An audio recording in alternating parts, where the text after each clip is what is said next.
नमस्कार, मी गणेश शिंदे. आपल्या सर्वांचं आज मुद्रा न्यूज लाईव्हच्या समाज मुद्रा या सदरामध्ये मनपूर्वक स्वागत. वक्तृत्व आणि कर्तृत्व याचा अनोखा संगम घेऊन नेतृत्व कसे करावे याचं उत्तम उदाहरण म्हणजे गुरुपादेश्वर शिवाचार्य महाराज यांचं जिल्हाभर एक चांगली ओळख आहेच. सामाजिक क्षेत्रामध्ये उल्लेखनीय नाव घेतलं जातं, त्यांचा परिचय करून देण्याची देखील गरज नाही. गाव तिथं संपर्क आणि घर तिथं कार्यकर्ता अशी ओळख असलेले मूर्तिमंत चेहरा म्हणून जिल्हाभरात महाराजांची युवा संन्यासी म्हणून देखील ओळख आहे. आज आपण वसमत येथे आलो आहोत आणि येत्या काही दिवसामध्येच विधानसभेच्या निवडणुका लागणार आहेत आणि या निवडणुकीच्या अनुषंगानं महाराज देखील एक इच्छुक उमेदवार म्हणून जनतेमध्ये जातात. गेली अनेक वर्षापासून त्या जनतेच्या प्रश्न जाणून घेण्याचं काम करतात. आज आपण महाराजांची राजमुद्रा न्यूजच्या समाज मुद्रा सदरामध्ये संवाद साधणार आहोत, त्यांच्याशी गप्पा मारणार आहोत. महाराज नमस्कार. नमस्कार. महाराज, आम्ही पाहत आहोत की जवळपास एक मागल्या 2-4 दिवसामध्ये आपल्या जिल्ह्या वसमत विधानसभा मतदारसह सगळीकडंच अतिवृष्टी झालेली आहे. प्रचंड पाणी झाले, शेतकऱ्यांचं प्रचंड नुकसान झाले. त्यामध्ये तुम्ही प्रत्येक ठिकाणी शेतकऱ्यांच्या बांधावर गेलेला मी पाहिले. हा नेमकी परिस्थिती कशी होती आणि शासनाकडे काय मागणी केला तुम्ही? आज आपण सगळ्यांनी पाहिलं असेल की गेल्या काही दिवसापूर्वी जो मुसळधार पाऊस पडला आणि अगदी त्या मुसळधार पावसामुळे अनेक शेतकऱ्यांच्या पिकांचं नुकसान झालेलं आहे. त्याच्यामध्ये बरेच काही ग्रामीण भागामध्ये असेल तथा काही शहरी भागामध्ये सुद्धा काही जणांचे जीवन विस्कळीत झालेले आहे, जेणेकरून पावसाचे पाणी जास्त आल्यामुळे लोकांच्या घराची पडझड झालेली आहे. काही शेतीचं मोठ्या प्रमाणात नुकसान झालेलं आहे. जसं की आता एकंदरीत आपण कुरुंदा या गावामध्ये पाहिलं असेल की तिथं पुराचे पाणी नदीचे पूर्ण झोपडपट्टी या ठिकाणी आले होते. त्याच्या अनुषंगाने अनेक लोकांचे जीवन त्याच्यामध्ये जनजीवन विस्कळीत झालं. त्याच्यामध्ये अनेक शेतीचं सुद्धा नुकसान झालेलं आहे. सोयाबीन असेल, ऊस असेल, केळी असेल, हळद असेल, अनेक प्रकारे मोठ्या प्रमाणात नुकसान झालेलं आहे. त्या अनुषंगाने आम्ही ज्यावेळेस पाहणी केली तर त्या शेतकऱ्यांच्या व्यथा होत्या की बाबा आमच्या शेतीमालाला एकतर भाव मिळत नाहीये, तो मिळाला पाहिजे. परंतु असं काही नुकसान वगैरे झाल्याच्या नंतर आपण काही दिवसापूर्वी गेल्या वर्षीचा आपण पीक विमा पाहिला असेल. पीक विमा आलेला तो अनेक राजकीय बोक्यांनी तो अधिकाऱ्यांनी हाताला धरून त्यांनी तो गिळून टाकला. म्हणजे अशा प्रकारचं संकट वारंवार शेतकऱ्यांवरती येतंय. हे कुठंतरी हे संकट दूर झालं पाहिजे. त्या अनुषंगाने आम्ही शासनाकडे तसं मागणीही केलेली आहे आणि शेतकऱ्यांना लवकर न्याय मिळाला पाहिजे हीच इच्छा आम्ही व्यक्त केलेली आहे. नक्कीच महाराज. महाराज, तुम्ही अनेक वर्षापासून समाज क्षेत्रात काम करता आणि वेळ प्रसंगी तुम्ही मदत देखील करताना आम्ही पाहिले. पण नेमकं आपलं सामाजिक जीवनाबद्दल आपण राबवलेल्या उपक्रमाबद्दल काय माहिती सांगा? आतापर्यंत आम्ही अनेक प्रकारचे सामाजिक उपक्रम राबवलेले आहेत. कारण मनुष्य जीवनच ही आहे की परोपकाराची देण ठेवलं पाहिजे, जेणेकरून आपण जन्म घेतल्यानंतरनं आपण देव, देश आणि धर्मासाठी आपण वाहून घेतलं पाहिजे. त्याचबरोबर मानव जातीसाठी मानव जात ही सगळ्यात श्रेष्ठ जात म्हटली जाते आणि अगदी त्या तत्वाने आपण प्रत्येकाच्या सुखदुःखामध्ये सहभागी होणं आपलं आद्य कर्तव्य असतं. आणि म्हणून जसं जीवनामध्ये आम्ही संन्यासत्व स्वीकारलं तेव्हापासून एक सामाजिक, शैक्षणिक तथा आता राजकीय सुद्धा आम्ही वाटचाल करत आहे. बरेच वेळेस आपण असं म्हटलं जातं की राजकीय क्षेत्रामध्ये राजकारण हे साधारण माणसाचं काम नाही.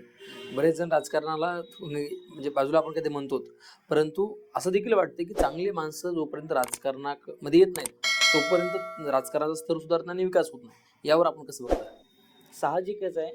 आतापर्यंत आपण पाहिलं असेल की अनेक राजकीय नेते जसे की बाबा राजकारण करत असताना अनेक लोक सुद्धा म्हणतात की बाबा राजकारण चांगल्या माणसांचं नाहीये, चांगल्या माणसांचं नाहीये. परंतु राजकारणाकडे पाहण्याचा दृष्टिकोन जर आपला चांगला असेल तर निश्चित ते चांगलं असू शकतं. महाराज, आम्ही असं पाहिलंय की कोरोनाची काळ होता, भयान परिस्थिती होती, रक्ताची नातं देखील एकमेकाच्या जवळ येत नव्हती. त्याही परिस्थितीमध्ये तुम्ही थेट जनतेमध्ये जाऊन बरेच काही गोष्टी केलात, सहकार्य केलात, मदत केलात. त्यावेळी काय होतं, काय भावना होती, काय बरं सांगाल? कारण ते आपलं आद्य कर्तव्य होतं. कारण त्या ठिकाणी माणुसकी फार महत्त्वाची होती. कारण आज आपण पाहिलं असेल की अशा परिस्थितीमध्ये जर आपण घरामध्ये बसून राहिलो असतो, म्हणजे मनुष्याच्या जीवनामध्ये कधी जन्म कधी मृत्यू येईल हे कधी सांगता येत नाहीये. त्या अनुषंगाने मरणाची भीती न बाळगता आम्ही त्या ठिकाणी फील्डवर उतरून काम केलेलं आहे. आपण काम करत असताना एक सामान्य माणसाची कामं झाली पाहिजे, आपल्या माणसाची कामं झाली पाहिजे, यासाठी तुम्ही सातत्याने प्रशासनाच्या अधिकाऱ्यांना देखील भेटता आणि त्यांच्याकडून कशा प्रकारची कामं करून घेता, या संदर्भात काय सांगाल? सर्वसाधारण व्यक्तींचं तथा सर्वसाधारण माणसांची कामं काय असतात की बाबा, जसं की शेतकऱ्यांचं डीपी असेल, लाईट्स असेल किंवा डीपीच असेल किंवा पीक विमा असतील, अनेक प्रकारच्या अडचणी किंवा अनेक लोकांच्या अडचणी, काही ना काही अडचणी असतात. त्या अडचणी ज्यावेळेस प्रशासनासमोर मांडत असताना प्रशासकीय अधिकारी जे विचार करतात की बाबा आज महाराज समोर आलेले आहेत, काय हरकत नाही, आपण त्यांना सहकार्य केलं पाहिजे. आणि कारण जो जनसमुदाय ज्यांच्या पाठीमागे असतो, निश्चित कुठलाही अधिकारी त्याच्या अनुषंगानं तो काम करत असतो. आपल्या हातातून अनेक चांगली विकासाची कामं देखील झाली, चांगली कामं देखील झाली. तर आज आपण इच्छुक या वसमत विधानसभा मतदारसंघामध्ये इच्छुक देखील आहात. नेमकं आपलं विजन काय आहे आणि काय करणार? खऱ्या अर्थाने जर वसमत विधानसभेतील सर्व मतदारांनी, माझ्या बंधूंनी, भगिनींनी जर संधी दिली तर निश्चित ह्या वसमत विधानसभेचा कायापालट झाल्याशिवाय राहणार नाही. कारण मी एक संन्यासी आहे, मी प्रत्येकांचा बंधू आहे. जसं की पूर्ण वयाच्या 10व्या वर्षी घरदार सगळं काही सोडून मी या ठिकाणी समर्पित झालो. त्या अनुषंगाने प्रत्येकाला न्याय मिळेल आणि खऱ्या अर्थानं हा वसमत विधानसभा मतदारसंघ सुजलाम सुफलाम झाल्याशिवाय राहणार नाही, एवढे मी ग्वाही देतो. कारण अनेक नवयुवकांना रोजगार मिळवून देण्याचं ते माझं आद्य कर्तव्य असेल. त्याचबरोबर या ठिकाणी आरोग्याची सेवा असेल ती व्यवस्थितरित्या मी पूर्ण करेल, जेणेकरून आज रोड, रस्ते, नाल्या, लाईट, अनेक प्रकारच्या समस्या आहेत, अनेक प्रकारच्या रोगराई आज निर्माण होतात. त्या अनुषंगाने त्याच्यावरती इलाज करण्यासाठी आरोग्य सक्षमपणे निर्माण करण्याचं मी काम करेल. बरं, आपण फिरत असताना आपल्याला काय वाटतंय की हा मतदारसंघ कोणकोणत्या कामापासून वंचित राहिला आहे, तर विकास झाला नाही, अशी कोणकोणती कामं आहेत, काय सांगा? असे बरेच आहेत कामं. कारण आज आपण बघत असाल तर रस्ते, अनेक ठिकाणचे रस्ते बरोबर नाही आहेत. कारण सगळ्यात महत्त्वाचा या ठिकाणचा प्रश्न जो आहे तो म्हणजे MIDC. आत्ताच्या नवयुवकांना, आत्ताच्या तरुणांना रोजगार मिळणं हे फार महत्त्वाचा मुद्दा आहे. परंतु आज ते तरुण रोजगारापासून वंचित आहेत. त्यांना सर्वप्रथम रोजगार निर्माण कसा करता येईल ते मी त्यावेळी ते पाहिजे. आरोग्य आणि शिक्षण या बाबतीमध्ये आपण नेहमी धडपडता, या बाबतीत बरीच कामं झाली पाहिजे आणि तुमच्या काही रुग्णवाहिका देखील आहेत. आणि हे असताना नेमकं अजून देखील आपल्या सामाजिक ह्याच्यातून, भावनेतून अजून कोणकोणत्या संकल्पना आपल्या आहेत रुग्णवाहिकेसाठी? आता हे सर्व काही संकल्पना अनेक आहेत, परंतु ते काही आता आपल्यासमोर मांडायच्या नसतात. तर निवडून आल्यानंतर आपण तुम्हीही पाहाल आणि आम्ही पाहिल, ऐक ना. आता सध्या जे रनिंग आमदार आहेत, या रनिंग आमदाराच्या कामगिरीवर आपण समाधानी आहात का, काय वाटतं? आता सर्व काही सांगायचं म्हणजे आता आमदारांनी खूप चांगली कामं केलीत, परंतु जर या ठिकाणी आपण तसं पाहिलं तर त्यांच्यापेक्षाही जरा चांगलं काही करण्याची आमच्यामध्ये एक उमेद आहे आणि ते आम्ही करून दाखवेल. नाही, आम्ही पाहत असताना ज्यावेळेस आम्ही मतदारामध्ये गेलो, तर आम्ही राजमुद्रा न्यूजच्या माध्यमातून कोल जनतेचा आम्ही घेतला. त्यावेळेस बऱ्याच लोकांनी टीका त्यांच्यावर केल्या आणि महाराज एक नवे पर्याय म्हणून तुमच्याकडे पाहत आहेत, तर त्या लोकांना तुम्ही काय सांगाल? निश्चित त्यांना अपेक्षा आहेत माझ्याकडून, त्या अपेक्षा पूर्ण करण्याचं काम मी पूर्ण करेन. बरं, नेमकं आता आपलं नेमकं हे काय असेल, म्हणजे कोणत्या पक्षाकडून आपण निवडणुकीला समोर जाणार आहात, की नेमकं आपलं विजन काय असेल? आपलं विजन म्हटलं तर आज आता सध्याची परिस्थिती अशी आहे, आज महाविकास आघाडी आणि महायुती आहे. तर या अनुषंगाने आम्ही तर आमचा निर्णय येणाऱ्या वसमत विधानसभा बैठकीमध्ये आम्ही आपणास प्रत्यक्षपणे आम्ही सांगूया. आता तात्पुरतं तो निर्णय सांगू शकत नाही. आपण अनेक सामाजिक कार्यक्रम असतात, सांस्कृतिक कार्यक्रम असतात, तुम्ही सातत्यानं जात असता, फिरत असता, परंतु आता आपण पाहिलंय की आज एका पक्षात आहे तर उद्या एका पक्षात जातोय आणि त्याच प्रकारची परिस्थिती निर्माण झाली आहे. म्हणजे जे काही तत्व असतात, एकदा शब्द दिला ना तो शब्द पाळणे, परंतु हे कुठेतरी राहिलं नाही. आज अशी परिस्थिती आपल्या मतदारसंघात देखील दिसून येते. यावर आपलं काय मत? आता यावर सांगायचं म्हटलं तर कसं झालंय, राजकारण म्हणजे निव्वळ व्यावसायिकरण झालेलं आहे. बरोबर. काय या ठिकाणी ज्यानं जास्त पैसा दिला त्याचाच आपण कार्यकर्ता बनतो, अशी परिस्थिती निर्माण झालेली आहे. त्या अनुषंगाने आता एकदम निश्चिम कार्यकर्ता राहणं म्हणजे फार कठीण झालेलं आहे. त्या अनुषंगाने अशा गोष्टी होत राहतात.